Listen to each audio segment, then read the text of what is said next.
hasil akhir ketika diterima oleh konsumen. Nah, secara internal, citra mutu pangan dapat dinilai atas ciri fisik, yaitu adalah penampilan, warna, ukuran, bentuk, dan cacat, kinestetika, tekstur, kekentalan, dan konsistensi. Cita rasanya adalah sensasi, kombinasi bau dan cicip, serta atribut tersembunyi, nilai gizi dan keamanan mikroba. Jadi kalau di pangan itu lebih kompleks. Secara eksternal, citra perusahaan ditunjukkan oleh kemampuan untuk mencapai kekonsistenan mutu, syarat dan standar yang ditentukan oleh pembeli, baik di dalam maupun di luar negeri. Pengendalian mutu pangan juga memberikan makna upaya pengembangan mutu produk pangan yang dihasilkan oleh perusahaan atau produsen untuk memenuhi kesesuaian mutu yang dibutuhkan konsumen. Lalu muncul yang namanya manajemen mutu total atau total quality management. Pada tahun 1980-an, beberapa perusahaan besar Amerika memperkenalkan konsep perbaikan yang terus-menerus atau quality thinking yang dikenal dengan total quality management atau TQM atau Integrated Quality Control atau IQT. TQM merupakan suatu pendekatan dalam menjalankan usaha yang mencoba untuk memaksimumkan daya saing organisasi, perusahaan, melalui perbaikan terus-menerus atau atas produk, jasa, manusia, proses, dan lingkungannya. Jadi ada beberapa dimensi yang harus dipenuhi di dalam proses TQM ini. Karakteristik TQM menurut Ciptono dan Diana 1995, yang pertama adalah fokus pada pelanggan, baik pelanggan internal maupun pelanggan eksternal. Jadi kebanyakan orang itu berfokus pada pelanggan eksternal. Maksudnya apa? Orang yang menggunakan produk kita. Ya, tetapi mereka lupa dengan pelanggan internal. Siapakah dia? Dia adalah karyawan. Ya, jadi karyawan itu merupakan pelanggan. Kenapa demikian? Karena logikanya gini, ketika karyawan itu diberikan haknya, diberikan bonusnya, mereka akan bekerja dengan sukarela, dengan memberikan apa yang mereka miliki secara maksimal. Nah, ketika mereka memberikan secara maksimal, maka barang atau jasa yang diberikan kepada pelanggan eksternal atau pelanggan yang beli itu akan lebih optimal. Yang kedua adalah memiliki obsesi yang tinggi terhadap kualitas. Nah, jadi bagaimana semua tim itu mampu termotivasi agar mereka benar-benar memiliki obsesi untuk memberikan kualitas yang terbaik kepada pelanggan. Yang ketiga adalah menggunakan pendekatan ilmiah dalam pengambilan keputusan dan pemecahan masalah. Jadi istilahnya adalah TQM ini melogiskan sesuatu yang dulu dilakukan dengan meraba. Kalau dengan adanya catatan, dengan adanya TQM ini, maka semuanya dilakukan dengan lebih logis, lebih ilmiah. Karena ketahuan mana bagian yang kurang baik ketika melakukan pelanggaran. Yang keempat adalah memiliki komitmen jangka panjang. Jadi yang namanya TQM itu tidak hanya 1-2 hari, tetapi juga harus terus dilakukan terus-menerus. Yang kelima adalah membutuhkan kerjasama tim. Ya, namanya TQM itu ya seluruh manajemen, bukan hanya bagian manajer, tapi bagian staf juga harus melakukan. Yang keenam adalah memperbaiki proses secara berkesinambungan. Jadi kembali lagi adalah tidak ada sesuatu yang pasti di dunia ini. Sesuatu yang pasti itu hanya perubahan itu sendiri. Berikutnya yang ke-7 itu adalah menyelenggarakan pendidikan dan pelatihan. Jadi di TQM itu meyakini bahwasannya tidak ada karyawan yang bodoh, tetapi adalah perlu adanya pendidikan dan pelatihan. Nah, kenapa demikian? Karena sudah disaring oleh HRD untuk masuk ke perusahaan tersebut. Berikutnya adalah memberikan kebebasan yang terkendali. Maksudnya apa? Yaitu adalah setiap kelompok atau setiap tim itu memiliki kebebasan untuk menentukan keputusan, tetapi harus sesuai dengan tujuan dari perusahaan. Jadi ketika ada masalah itu tidak perlu lapor ke manajer, tetapi mereka bisa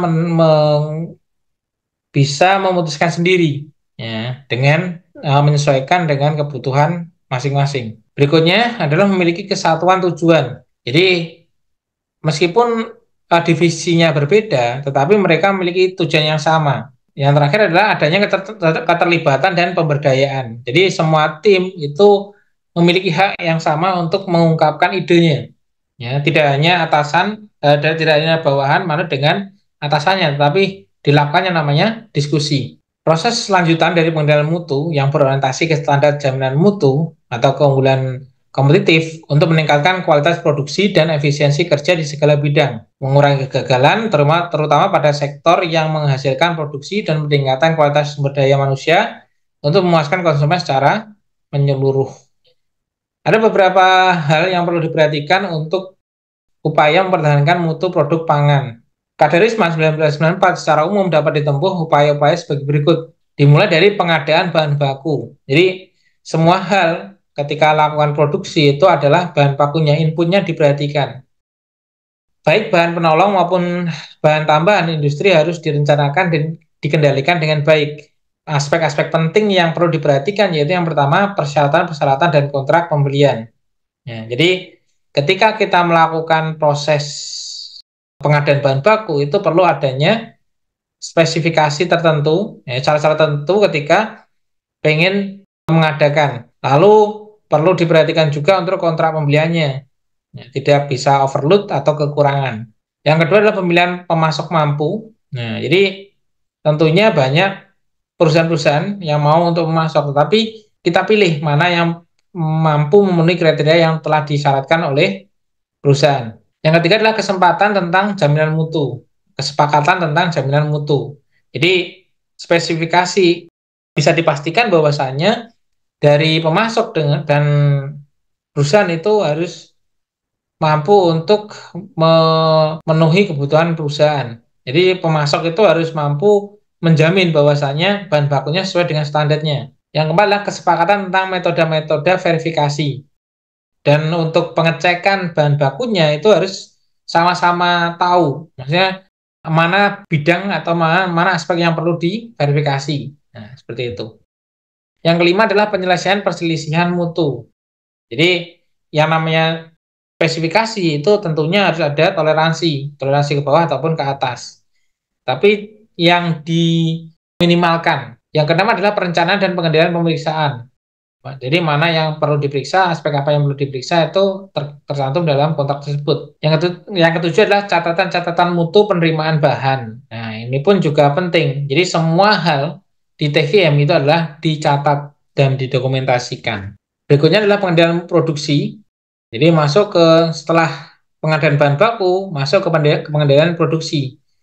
Pengendalian produksi dilakukan secara terus-menerus meliputi kegiatan yang pertama adalah pengendalian bahan dan kemampuan telusur dengan inti kegiatan adalah inventory system dengan tujuan pengendalian kerusakan bahan. Jadi sebisa mungkin untuk penyimpanan bahan baku itu dilakukan secara baik untuk mengendalikan kerusakan sebelum diproduksi. Yang kedua adalah pengendalian dan pemeliharaan alat. Nah, ini pun juga penting. Jadi setiap alat itu pasti dipastikan ada tanggal pembelian, tanggal pemeriksaan, nah, seperti itu. Yang ketiga adalah proses khusus, yaitu proses produksi yang kegiatan pengendaliannya merupakan hal yang sangat penting terhadap mutu. Jadi untuk proses produksinya itu disesuaikan dengan mutu yang ingin dicapai. Nah, yang keempat adalah pengendalian dan perubahan proses. Nah, ini pun juga perlu dilakukan di dalam ketika produksi itu melakukan pengembangan. Ya, maka perlu dilakukan perubahan-perubahan proses. Berikutnya adalah pengemasan. Ya. Pengemasan dilakukan dengan benar dan memenuhi persyaratan teknis untuk kepentingan distribusi dan promosi. Dalam industri pangan, pengemasan merupakan tahap terakhir produksi sebelum didistribusikan. Pengemasan berfungsi sebagai yang pertama adalah wadah untuk memuat produk, yang kedua memelihara kesegaran dan kemantapan produk selama penyimpanan dan distribusi, yang ketiga melindungi pangan dari kontaminasi lingkungan dan manusia, yang keempat mencegah kehilangan selama pengangkutan dan distribusi, yang kelima adalah media komunikasi atau promosi. Berikutnya adalah penyimpanan dan penanganan produk jadi.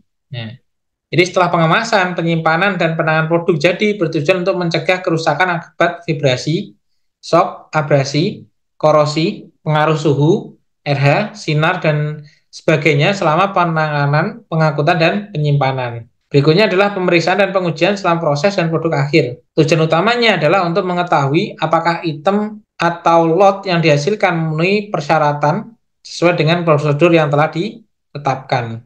Jadi keamanan dan tanggung jawab produk, karakteristik mutu, keamanan dan industri pangan semakin hari semakin penting karena banyak kasus yang terjadi baik di dalam maupun di luar negeri. Oleh karena itu perlu dikembangkan metode atau peraturan tentang praktek pengolahan makanan yang baik. Jadi itu beberapa hal yang harus dilakukan atau upaya mempertahankan mutu produk pangan, yaitu adalah pengadaan bahan baku, pengendalian produksi, pengemasan, penyimpanan dan penanganan produk jadi, pemeriksaan dan pengujian selama proses dan produk akhir, serta keamanan dan tanggung jawab produk.